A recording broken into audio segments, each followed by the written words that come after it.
Abbani Rarara kenan a cikin waƙa mai taken 'yan adawa.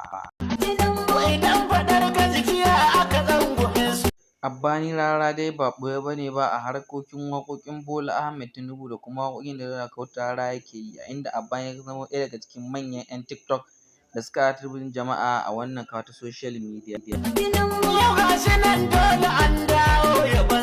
Shugaban ƙasar Najeriya kenan Bola Ahmed Tinubu, inda ake nuna shi wasu kuma suna ganin cewa kamar abubuwan da yake yana kawo canje-canje a ƙasar.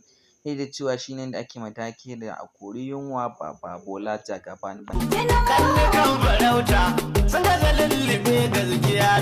A ƙarshe Dauda Kahutu Rarara inda yake cewa karnukan farauta sun gaza lulluɓe gaskiyar shi a cikin wannan batu na siyasa, wato inda yake cewa lallai shi ke akan gaskiya, domin a sadda yake cewa ai Bola Ahmed Tinubu ana ganin ba haka ba.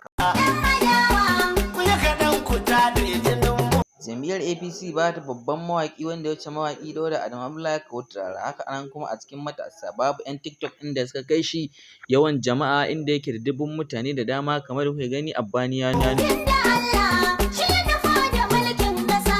mulki dai na Allah ne, shi ke ba wanda ya so, to hakan ne Allah maɗaukakin sarki mai kowa mai komai ya miƙa mulki ga Bola Ahmed Tinubu, shugaban ƙasar Najeriya wanda yake da shekaru da dama kuma wanda ya kasance shi ma masanin siyasa a mulki.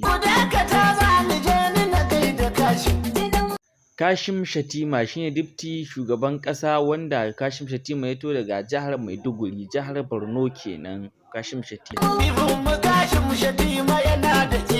Shettima ya kasance gwamnan jihar Maiduguri, inda ya shekara 8 a ƙarƙashin jam'iyyar PDP ta ƙarƙashin shugaba Goodluck Ebele Jonathan a shekarar da suka gabata.